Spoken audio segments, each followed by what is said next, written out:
రాజ్యాంగ దినోత్సవ సభకు అధ్యక్షత వహించిన మన ప్రియతమ ప్రిన్సిపాల్ గారైన వెంకటేశ్వర్లు గారికి, అలాగే నా సహా అధ్యాపకులందరికీ నా హృదయపూర్వక నమస్కారాలు. అలాగే నా ముందున్న విద్యార్థులందరికీ హృదయపూర్వక శుభాశీస్సులు. ఒకే ఒక ప్రశ్న మిమ్మల్ని మీరు ప్రశ్నించుకోండి. మీకు అందరికీ హై స్కూల్ వరకు కూడా కామన్గా సోషల్ స్టడీస్ ఉంది. అక్కడ మీరు ఈ రాజ్యాంగం గురించి చదువుకున్నారు. మనకి రాజ్యాంగం పార్లమెంటుకి సమర్పించడము ఇందాక మన ప్రిన్సిపాల్ గారు చెప్పినట్లుగా 2 సంవత్సరాల 11 నెలల 18 రోజులు కష్టించి తయారు చేసినటువంటి రాజ్యాంగాన్ని పార్లమెంటుకి సమర్పించారు 1949 నవంబరు 26న. ఆ రోజు సబ్మిషన్ అయిపోయింది. కానీ 1950 జనవరి 26 నుంచి మాత్రమే దీన్ని ఇంప్లిమెంట్ చేయడం జరిగింది. ఈ 2 నెలలు ఎందుకు గ్యాప్ వచ్చింది? ఏమి నవంబర్ 26 నుంచే ఇంప్లిమెంట్ చేయొచ్చు కదా. ఎందుకంటే ఫుల్ ఫ్లెడ్జ్డ్గా మొత్తం అందులో ఎన్ని ఉండాలో అన్నీ కూడా ఇందాక మనం ఇంతకుముందు నా ముందు మాట్లాడినటువంటి భక్తులందరూ కూడా చెప్పారు. దానికి ఎంత కష్టపడి ఎన్ని రాజ్యాంగాల్ని పరిశీలించి ప్రపంచంలోనే అతి పెద్ద రాజ్యాంగాన్ని తయారు చేసుకున్న మన భారతదేశ రాజ్యాంగం నవంబర్ 26వ తారీఖునే సబ్మిషన్ అయిపోయినప్పటికీ కూడా జనవరి 26 వరకు ఎందుకు ఆగాల్సి వచ్చింది అనేది మనకు తెలియాలి. దీని వెనుక ఉన్న కారణాలు ఏంటంటే, భారతదేశము మొదటి నుంచి కూడా చాలా ధనిక దేశం, సంపన్న దేశం, ప్రపంచంలోనే నాగరికత దేశం. మన దేశంలో చీనాంబరాలు అంటే సన్నని వస్త్రాలు కట్టుకునే అంత అభివృద్ధి చెందినటువంటి పరిస్థితుల్లో యూరప్ మిగతా దేశాల్లో బట్టలు కూడా కట్టుకోవడం తెలియదు. అలాంటి నాగరికత కలిగినటువంటి మన భారతదేశంలో ఇతర దేశీయులు చూడండి అమ్మా, మీకు ఇందాకే సార్ చెప్పారు, ఇదేదో మా కోసం కాదు మేము మాట్లాడేది, అది అర్థం చేసుకోండి. మీరు ఎవరు ఏ గ్రూప్ చదివినా ప్రభుత్వ ఉద్యోగం కావచ్చు, ప్రైవేటు ఉద్యోగం కావచ్చు, పొందాలి అంటే తప్పనిసరిగా అన్ని సబ్జెక్టుల మీద అవగాహన ఉన్న రోజే వాళ్ళే అవి సాధించగలుగుతారు. లేకపోతే మీకు అకాడమిక్ క్వాలిఫికేషన్లో ఎంత పర్సంటేజ్ ఉన్నా కూడా ఉద్యోగం రాదు, దానికి ఇంకా తిరుగులేదు. అలాగే ఈ రాజ్యాంగాన్ని మనం ఎందుకు చదవాలి, ఎందుకు తెలుసుకోవాలి అంటే, మనం ఉండేది సమాజంలో. ఇప్పుడు కాదు, కొన్ని వందల వేల సంవత్సరాల క్రితం అరిస్టాటిల్ చెప్పాడు, మ్యాన్ ఈజ్ సోషల్ యానిమల్. మనం ఏ పని చేసినా, అది ప్రైవేటా గవర్నమెంటా, ఏ పని చేసినా, అది ఉద్యోగమా వ్యాపారమా వ్యవసాయమా, ఏది చేసినా 10 మంది మనుషులతో కలిసి చేయాలి తప్ప మనం ఒంటరిగా మనం చేసే పని ఏమీ ఉండదు. కాబట్టి ఆ సమాజంలో మనం ఎవరితో ఎలా ప్రవర్తించాలి, మన స్వేచ్ఛ ఎంతవరకు, మన చెయ్యకున్న స్వేచ్ఛ ఎదుటివాడి ముక్కును తగలనంత వరకే, అది న్యాయ సూత్రం. ఇవన్నీ మనకి రాజ్యాంగంలో ఉంటాయి. మనకు జరిగిన నష్టానికి కానీ, మనకు జరిగిన కష్టానికి కానీ మనం ఎక్కడ సమాధానం వెతుక్కోవాలి, ఎక్కడ పరిష్కారం తెలుసుకోవాలి అనే విషయాలన్నీ కూడా మనకు రాజ్యాంగంలో ప్రతి విషయం కూడా ఉంది. అయితే మన భారతదేశంలో ఆ విధమైనటువంటి సుసంపన్నమైనటువంటి వనరులు ఉండటం వల్ల ఇతర దేశీయులు ఇక్కడికి వచ్చి వ్యాపారాలు చేసుకుని అక్కడికి వెళ్ళి బాగా డబ్బులు సంపాదించి ఇంకా అభివృద్ధి చెంది ఆ విధంగా జరుగుతూ 1757లో భారతదేశంలో, బాబు మీరే మాట్లాడుతున్నారమ్మా, సాత్వికి వెనకున్న ఇద్దరు కూడా ఏమైంది, నీకేమైనా కడుపు నొప్పా? అంటే ఎవరు ఎవరికంటే గొప్ప కాదు, ఎవరు ఎవరికంటే తక్కువ కాదు. మీరు గొప్పవాళ్ళు కావాలా, ఇంకొక రకంగా బతకాలనేది మీరే నిర్ణయించుకుంటారు. అది గుర్తుపెట్టుకోండి. మీ అమ్మ నాన్న కాదు, మీకు చదువు చెప్పేటటువంటి మేము కాదు, ఇంకెవ్వరు కాదు. మన జీవితం ఎలా ఉండాలి అనుకునేది మన నిర్ణయాన్ని బట్టే ఉంటుంది. అది మన నడవడికను బట్టి ఉంటుంది. నడవడిక అంటే ప్రవర్తన, ఇంకా దానికి తిరుగులేదు. ఆ ప్రవర్తన ఎక్కడి నుంచో రాదు, ఎక్కడే మీకు తెలిసిపోతుంది. కాబట్టి ఫస్ట్ క్రమశిక్షణ అలవర్చుకోండి. క్రమశిక్షణ వల్ల వాడికి ఎవరికి కావాలంటే ఇచ్చేయండి అమ్మా, ఇచ్చేయండి. వాడికి చేయి చాపుతున్నాడు, చేతికి అందించేయండి.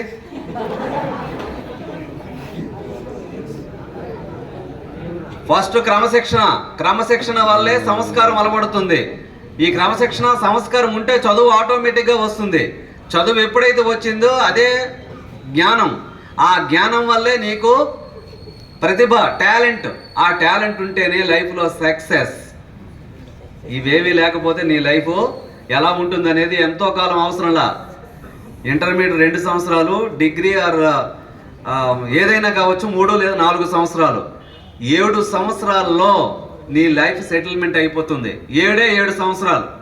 7 దాటిందంటే నువ్వు అప్పుడు ఎక్కడ ఉన్నావో అక్కడే ఉంటావు లైఫ్ లాంగ్. దానికి ఇంక తిరుగులేదు, ఎవరైనా, ఏ గ్రూప్ అయినా. కాబట్టి భారతదేశంలో విదేశీయులు ఇక్కడికి వచ్చి ఇక్కడ రాజకీయాల్లో అడుగుపెట్టి ఇక్కడ ఆఖరికి రాజ్యాధికారాన్ని 1757 జూన్ 3వ తారీఖున ప్లాసీ యుద్ధంతో ప్రారంభించారు. భారతదేశ రాజకీయాల్లో అడుగుపెట్టారు. తర్వాత ఒక్కొక్క ప్రాంతాన్ని వశపరుచుకొని మొత్తానికి భారతదేశాన్ని వాళ్ళు అధీనంలోకి తెచ్చుకొని మనల్ని బానిసల కన్నా హీనంగా భారతీయుల్ని చూసి పరిపాలించారు. అలాంటి సందర్భంలో కరెక్ట్గా 100 ఏళ్లకి 1857లో సిపాయిల తిరుగుబాటు వచ్చింది. ఆ సిపాయి తిరుగుబాటు కూడా అణిచివేయబడింది. అక్కడికి మళ్ళీ 90 సంవత్సరాల పాటు ఎంతోమంది చాలా, ఇదివరకు కొన్ని సందర్భాల్లో మనం ఆగస్టు 15 కూడా మాట్లాడుకున్నాం. భారతదేశంలో ఉండేటటువంటి మేధావులందరూ కూడా, నిజాయితీపరులు, నీతిమంతులు, ధర్మాత్ములు, వీళ్ళందరూ కూడా, చదువుకున్న వాళ్ళందరూ కూడా, ముఖ్యంగా లాయర్లందరూ కూడా మితవాదులు అని 1885 నుంచి 1905 వరకు వాళ్ళు పోరాటం చేశారు శాంతియుతంగా. అలాగే 1905 నుంచి 1920 వరకు అతివాదులు లాల్, బాల్, పాల్, అరవింద ఘోష్. లాల్ అంటే లాలా లజపతి రాయ్, బాల్ అంటే బాలగంగాధర తిలక్, పాల్ అంటే బిపిన్ చంద్రపాల్, అలాగే అరవింద ఘోష్. వీళ్ళ నలుగురు ఆధ్వర్యంలో అప్పుడు ఉద్యమాలు కొనసాగాయి. వీళ్ళ నలుగురు ఆధ్వర్యంలో ప్రజలందరూ కూడా నడిచేవారు. ఆ విధంగా ఉద్యమాలు చేస్తున్నటువంటి సందర్భంలో స్వాతంత్రం నా జన్మ హక్కు అని చాటి చెప్పాడు బాలగంగాధర తిలక్. ఆయన 1920లో చనిపోయిన తర్వాత అప్పటి నుంచి స్వాతంత్ర ఉద్యమాన్ని నడిపించింది ఎవరో మీకు అందరికీ తెలుసు, గాంధీ మహాత్ముడు. ఆ గాంధీ మహాత్ముడు 20లో పూర్తిగా దీంట్లోకి వచ్చిన తర్వాత అప్పటి నుంచి కొన్ని కార్యక్రమాలు అహింసా మార్గంలో, సత్యాగ్రహం మార్గంలో, అంటే ఎదురు వాళ్ళు కొడుతున్నా కూడా తిరిగి ఇతను కొట్టకూడదు. ఎవరు కూడా, బ్రిటిష్ వాళ్ళు కొడుతుంటారు, మన మీద ధర్నా చేస్తే కొట్టినా తిరిగి కొట్టకూడదు. అది సత్యాగ్రహం. అలాగే అహింస, వాళ్ళు హింస చేస్తున్నా వీళ్ళు తిరిగి హింస చేయకూడదు. ఆ 2 పద్ధతుల ద్వారా గాంధీ గారు స్వాతంత్ర ఉద్యమాన్ని నడిపించారు. ఇలా నడిపిస్తుండేటప్పుడు 1921లో విజయవాడలో సమావేశం జరిగింది. విజయవాడ గాంధీ గారు వచ్చారు. మార్చి 31వ తారీఖున, అలాగే ఏప్రిల్ 1వ తారీఖున. అక్కడే ఈరోజు మనము ప్రతి ఆగస్టు 15కి, జనవరి 26కి మనం జాతీయ పతాకం ఎగరవేస్తాము. ఆ పతాకం రూపొందించబడింది పింగళి వెంకయ్య గారి ద్వారా విజయవాడలో. ఇక ఆ తర్వాత నుంచి 22లో సహాయ నిరాకరణోద్యమం, అంటే బ్రిటిషు అధికారులకి ఆ కింద ఉన్న ప్రజలు ఎవరు కూడా సహకరించకూడదు. అది ఒక రకమైనటువంటి ఉద్యమం. అలా చేస్తున్న సమయంలోనే ఫిబ్రవరి 5వ తారీఖున ఒక పోలీస్ స్టేషన్ ముందు నుంచి ఈ ఉద్యమకారులు ప్రశాంతంగా వెళ్ళిపోతున్నారు నినాదాలు చేసుకుంటూ, అంతే తప్ప ఎవరిని వాళ్ళు ఏం అనలా. కానీ ఈ పోలీసులు వాళ్ళ మీద వాళ్ళు వెంటబడి కొట్టారు. దాంతో అప్పుడు వాళ్ళు ఏం చేశారు, గాంధీ గారు చెప్పింది మర్చిపోయి వాళ్ళు వెంట తిరిగి వెనక్కి తిరిగేసరికి వీళ్ళందరూ స్టేషన్లోకి వెళ్ళిపోయి గడియ పెట్టుకున్నారు 250 మందిని. ఆ 250 మంది మొత్తం స్టేషన్ పైనే పెట్రోల్ పోస్తే నిప్పి పెట్టేశారు. 250 మంది కూడా చచ్చిపోయారు పోలీసులు. అప్పుడు గాంధీ గారు ఆ ఉద్యమాన్ని ఆపేశారు. ఆ తర్వాత అలాగ మరికొన్ని ఉద్యమాలు జరిగాయి. 1929లో లాహోర్లో కాంగ్రెస్ సమావేశం జరిగింది. దానికి నెహ్రూ గారు అధ్యక్షత వహించారు. అప్పుడు సంపూర్ణ స్వరాజ్యమే భారతీయుల తాలూకు నినాదము అనేది లేవనెత్తారు. దానికి తీర్మానం కూడా చేశారు. దానివల్ల 1930 జనవరి 26వ తారీఖున బొంబాయిలో ఒక మైదానం, ఒక పార్కులో ఈ రాజకీయ నాయకులందరూ కూడా ప్రమాణాలు చేశారు. స్వాతంత్ర్యం మనకు వచ్చేంత వరకు కూడా మనం ఉద్యమాన్ని ఏది ఏమైనా సరే ఆపకూడదు అని ప్రమాణం చేశారు. ఆ ప్రమాణం చేస్తున్నప్పుడు బ్రిటిష్ వాళ్ళు వచ్చి వాళ్ళందరినీ ఎత్తుకుపోయారు. అప్పుడు ఇంకా జెండా ఎగరవేయడమే వాళ్ళ లక్ష్యం ఆ రోజు. అప్పుడు వీళ్ళందరినీ పోలీసులు తీసుకెళ్ళిపోతే అరుణ్ అసాఫ్ అలీ అని ఒక ఆమె జెండా ఎగరేసింది, లేడీ. 1930 జనవరి 26వ తారీఖున. ఆ రోజు నుంచి ఆ తర్వాతనే మార్చి 12వ తారీఖున ఉప్పు సత్యాగ్రహం. ఆనాడు ఉప్పు మీద కూడా పన్ను వేసేవారు. ఉప్పు సహజంగా సముద్రపు నీరుతో మడులు కట్టి ఉప్పు తయారు చేసుకునేవాళ్ళు ఎవరికాళ్ళు. దానికి కాకుండా బ్రిటిష్ గవర్నమెంట్ ఆ ఉప్పు కూడా మీరు తీసుకోవడానికి లేదు, దాని మీద మీరు పన్ను కట్టాల్సిందని చెప్పేసి అన్నారు. దానికి వ్యతిరేకంగా ఉప్పు సత్యాగ్రహం, దాన్ని దండి సత్యాగ్రహం అంటారు. సబర్మతి ఆశ్రమం నుంచి దండి వరకు వాళ్ళు యాత్ర నడుస్తూ చేశారు. 78 మందితో బయలుదేరారు గాంధీ గారు. మధ్యలో ఒక అతను కలిశాడు. ఆయన ఎవరో కాదు, మన చిత్తూరు జిల్లా ఆయనే ఎర్నేని సుబ్రహ్మణ్యం అనే ఒక ఆయన. ఈ 79 మంది ఫోటో పాత 500 రూపాయల నోటు వెనక ఉంటుంది, చూసుకోండి. ఒకప్పుడు ఉండేది. ఆ ఉద్యమము ఉప్పు సత్యాగ్రహం అయిన తర్వాత, ఆ తర్వాత క్విట్ ఇండియా ఉద్యమము, ఇవన్నీ అయిన తర్వాత ఇది ఒకవైపు నడుస్తుండగా, మరొక వైపు సుభాష్ చంద్రబోస్ పేరు విన్నారా? నేతాజీ సుభాష్ చంద్రబోస్. ఆయన అహింస వల్ల కుదరదు, హింసకు హింసే. వాడు మనం తిట్టేటప్పుడు మనం ఊరుకోవడం అంటే తిట్టడమే, వాడు కొట్టేటప్పుడు కొట్టడమే. అది కాకుండా ఇది మన దేశం, మన దేశాన్ని మనం లాక్కోవాలి, వాడు ఇచ్చేదేముందో వాడు ఎవడో అనే ఉద్దేశంతో ఆజాద్ హింద్ ఫౌజ్ అని ఒకటి పెట్టి, అలాగే సింగపూర్లో ఇండియన్ ఆర్మీ అని ఇంకొకటి ఉండేది, బిహారీ బోస్ అని ఒక ఆయన పెట్టారు. వీళ్ళిద్దరూ కలిసి దాన్ని ఒకే సైన్యంగా తయారు చేసి జపాను, రష్యా వీళ్ళందరి తాలూకు సహకారం తీసుకొని సుభాష్ చంద్రబోస్ 1943 అక్టోబర్ 1వ తారీఖున అండమాన్ నికోబార్ దీవుల్ని ఆక్రమించేశారు. నిజంగా భగవంతుడు సహకరించారు. అప్పటికి 1939 నుంచి 2వ ప్రపంచ యుద్ధం జరుగుతుంది మనకి మొత్తం వరల్డ్లో. 2వ ప్రపంచ యుద్ధం ఫస్ట్ 1914-18 వరకు జరిగింది. తర్వాత రెండోది 1939లో స్టార్ట్ అయింది. అది కొనసాగుతునేటప్పుడు జపాన్ సైన్యం తిరిగి వెనక్కి వెళ్లాల్సిన పరిస్థితి వచ్చింది. అందువల్ల మనకు అప్పుడు స్వతంత్రం రాలా, లేదంటే మనకు 43లోనే వచ్చి ఉండేది.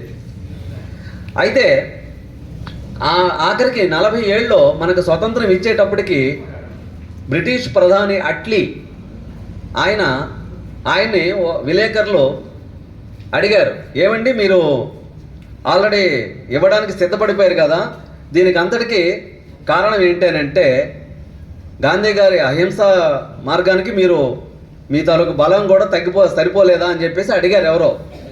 అడిగితే అప్పుడు చెప్పారు, గాంధీ గారి అహింస ఒకటే కాదు, సుభాష్ చంద్రబోస్ యొక్క పనితనము మాకు తెలుసు, కాబట్టి అందుకు మేము ఇవ్వడంగా నిశ్చయించుకున్నామని చెప్పారు. ఆ విధంగా ఒకవైపు అహింస, మరొక వైపు హింస, మరొక వైపు విప్లవం. భగత్ సింగ్, రాజ్గురు, సుఖదేవ్. భగత్ సింగ్ చాలా చిన్న వయసులో 17-18 సంవత్సరాల వయసు అప్పటికి ఆయనకి. ఆ వయసులోనే ఆయన లాలా లజపతి రాయ్ ఇందాక చెప్పాను కదా, ఆయన్ని సైమన్ గో బ్యాక్ అనే ఉద్యమంలో ఒక సాండర్స్ అని చెప్పేసి ఒక ఆయన తుపాకీ పెద్ద గన్స్ ఉంటాయి కదా, దాన్ని మడమ తిప్పి కుల్లబొడి చేశాడు ఆయన్ని, పెద్ద ఆయన్ని. ఆ దెబ్బలకు ఆయన చచ్చిపోయారు.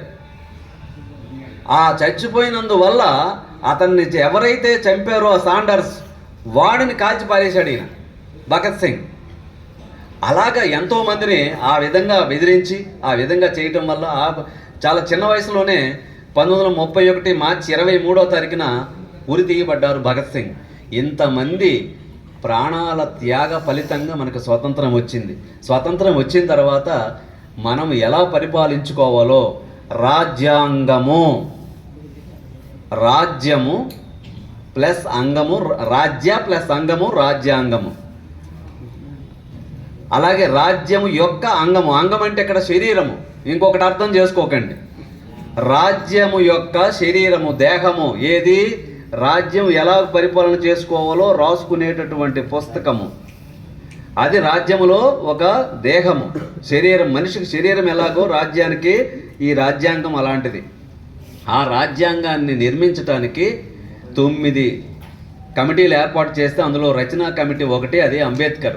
ఆయన 1891 ఏప్రిల్ 14వ తారీఖున చాలా పేద దళిత కుటుంబంలో జన్మించి అపారమైనటువంటి చదువు చదివి మహామేధావిగా పేరు పొంది, ఆయన పుస్తకాల గురించి ఎంతగా తప్పించేవాడంటే, ఇప్పుడు మనకి వీరేశలింగం పంతులు గారు చెప్పారు, తర్వాత కాలంలో చెప్పారు ఆయన, అంతకు ముందే ఈయన చెప్పారు. ఎలాంటి వీరేశలింగం పంతులు గారు ఏం చెప్పారు, చిరిగిన చొక్కా అయినా తొడుకో కానీ ఒక పుస్తకం కొనుక్కో. ఈరోజు మీరు అది రివర్స్లో చేస్తున్నారు. కానీ అంబేద్కర్ ఎవరు విదేశాలకు వెళ్ళినా సరే వాళ్ళ చేత పుస్తకాలు తెప్పించుకునేవారు, విదేశాల నుంచి కూడా. అంటే చదువు అంటే ఆయనకు అంత ఇష్టం. అలాంటి చదువే ఆయనకు ఆ స్థాయిని తీసుకొచ్చింది. ఎంతోమంది మేధావులు ఉన్నారు, కానీ అందరికంటే ఈయనకి ఆ అవకాశం ఇచ్చి రాజ్యాంగాన్ని రచించమన్నారు. ఆ విధంగా రాజ్యాంగం రచించబడింది. అలాంటి రాజ్యాంగమే ఈరోజు అమలు జరుగుతుంది. అయితే ఈ 49 నవంబర్ 26న సబ్మిట్ చేయబడినటువంటి ఈ రాజ్యాంగము ఆ 2 నెలలు ఆగడానికి కారణం ఏంటంటే, ఇది సాధించడానికి బీజం పడింది 1930 జనవరి 20వ తారీఖున బొంబాయి ఆ మైదానంలో.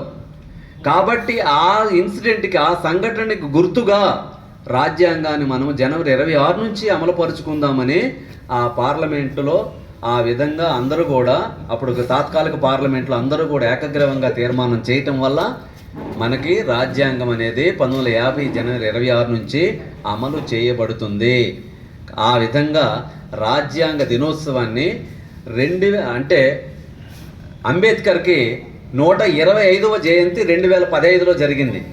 ఆ సందర్భంగా ప్రధాని మోదీ ఆ రోజు నిర్ణయించారు, మనం ఇక నుంచి ప్రతి సంవత్సరం కూడా రాజ్యాంగ దినోత్సవము నవంబర్ 26న జరుపుదామని చెప్పేసి నినాదం ఇవ్వడంతో అప్పటి నుంచి ఇప్పటి వరకు కూడా కంటిన్యూ అవుతుంది. ఈ సంవత్సరం 133వ జయంతి సుప్రీంకోర్టు హాల్లో కూడా 7 అడుగుల అంబేద్కర్ విగ్రహాన్ని కూడా ఈరోజు అక్కడ స్థాపిస్తున్నారు.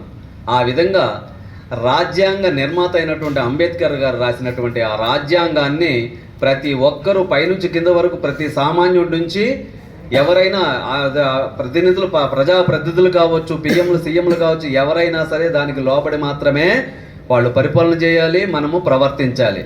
అలాంటి నీకు ఇక్కడ జై భీమ్ అనడానికి ఇంకొకటి కూడా చెప్తున్నాను. ఈ జై భీమ్ అన్నటువంటి వాళ్ళు ఎవరైనా సరే క్రైస్తవులు అయి ఉంటే మాత్రము అది అనడానికి మీకు అర్హత లేదు. అది కూడా నేను క్లారిటీ ఇస్తున్నా. ఎందుకంటే అంబేద్కర్, చాలామంది అనుకుంటారు అంబేద్కర్ అగ్రవర్ణాలకు వ్యతిరేకి అని. కాదు, ఇక్కడ 2 విషయాలు మీరు గమనించాలి. దళితులు అంటే ఎస్సీ ఎస్టీస్ని దళితులు అంటారు. దళితుల్ని ఇంకా దాని అర్థం చెప్పాలంటే లేడీస్ని కూడా దళితులు అనాలి. ఎవరైతే అణిచివేయబడ్డారో వాళ్ళని దళితులు అంటారు యాక్చువల్గా. అయితే ఇప్పుడు సమాజంలో కేవలం ఎస్సీ ఎస్టీస్కే దళితులు అనే పదం ఆపాదింపబడింది. ఏది ఏమైనా ఈ దళితులు ఎవరైతే ఉన్నారో వాళ్ళకి రిజర్వేషను 10 సంవత్సరాలు మాత్రమే ఇమ్మన్నారు, రాజ్యాంగంలోనే చెప్పాడు ఆయన. ఇంకా అవసరమైతే మరొక 10 సంవత్సరాలు మాత్రమే, అంతకు మించి రిజర్వేషన్ ఇవ్వకూడదు అని చెప్పి అంబేద్కరే స్వయంగా అన్నారు. కానీ ఎంతమంది పాటిస్తున్నారు? ప్రతి నాయకుడు అంటే పార్టీలు, ఏ పార్టీ వాళ్ళైనా సరే ఓటు రాజకీయం కోసం ఇప్పటికీ కూడా రిజర్వేషన్ కంటిన్యూ చేస్తున్నారు, అవునా కాదా? అలాగే ఈ రిజర్వేషన్ ఎవరైతే ఎస్సీ ఎస్టీ రిజర్వేషన్ తీసుకుంటున్నారో వాళ్ళలో మీరు ఎవరైనా ఉంటే చెప్తున్నాను, ఇప్పుడు ఆ సందర్భం వచ్చింది కాబట్టి చెప్తున్నా, మతము మారితే, క్రైస్తవులుగా మీరు ఎవరైనా మారితే, మీరు నిజంగా నిజాయితీ పరులైతే, మీరు నిజంగా అంబేద్కరిస్టులు అయితే, అంటే అంబేద్కర్ని ఫాలో వాళ్ళు అయ్యి ఉన్నట్లయితే మీ ఎస్సీ రిజర్వేషన్ వదులుకోవాలి. అలాగే అంబేద్కరు ఆచరించినటువంటి మతము బౌద్ధ మతము. బౌద్ధ మతము అహింసకి మారుపేరు. అహింస సూత్రాల మీదే నిర్మితమైంది. బుద్ధుడు పెట్టాడు హింస చేయకూడదు అంటే మాంసాహారాలు కాకూడదు. అలాంటి వాళ్ళు ఎవరైనా ఉంటే జై భీమ్ అనేదానికి అర్హులు. ఓకే, కాబట్టి ఆ విధంగా రాజ్యాంగాన్ని ప్రతి ఒక్కరు కూడా మన లైబ్రరీలో ఉంటుంది. అలాగే మనకి ఇక్కడ పెద్ద గుడి దగ్గర అక్కడ ఒక లైబ్రరీ ఉంది, అక్కడ కూడా ఉంది రాజ్యాంగం బుక్. మీరు తప్పనిసరిగా చదవాలి. రోజుకు 10 పేజీలు చదవండి చాలు. రోజుకు 10 పేజీలు చదవండి, మీకు అర్థమవుతాయి. ఒకసారికి కాకపోతే 2 సార్లు చదివేసరికి అర్థమైపోతుంది. అలాగ చదివి అర్థం చేసుకుంటారని, దాన్ని ఆచరిస్తారని. అలాగే ఇందాక మన హిస్టరీ మాస్టర్ చెప్పుకున్నట్టుగా ఆయన పాపం ఆయన గోడు వినిపించారు. ఆయన మీరు ఏ విధంగా పతనం అవుతున్నారో అన్న విషయం అలాగా మీరైనా వినండి. ఏ గ్రూప్ అయినా ఎవరైనా మీరందరూ మా పిల్లలు. మన కళాశాలలో చదువుకునేటటువంటి ప్రతి ఒక్క వ్యక్తి జీవితంలో స్థిరపడితే ఫస్ట్ ఆనందించేది మేము. మీ ఇంట్లో మీ అమ్మ నాన్న ఆనందిస్తారు, దాని తరకు ఫలితాలు మీరు మీ కుటుంబం అనుభవిస్తుంది. కానీ మానసికంగా ఫస్ట్ ఆనందించేది మేము. కాబట్టి ఆ విధంగా అంత బుద్ధిగా అంత గొప్పగా మీరు ప్రయోజకులు కావాలని మేము ఆశిస్తూ అటువంటి ఆనందాన్ని మాకు అందిస్తారని కోరుకుంటూ ఈ అవకాశం ఇచ్చినటువంటి ప్రిన్సిపల్ గారికి ధన్యవాదాలు తెలుపుకుంటూ విరమిస్తున్నాను.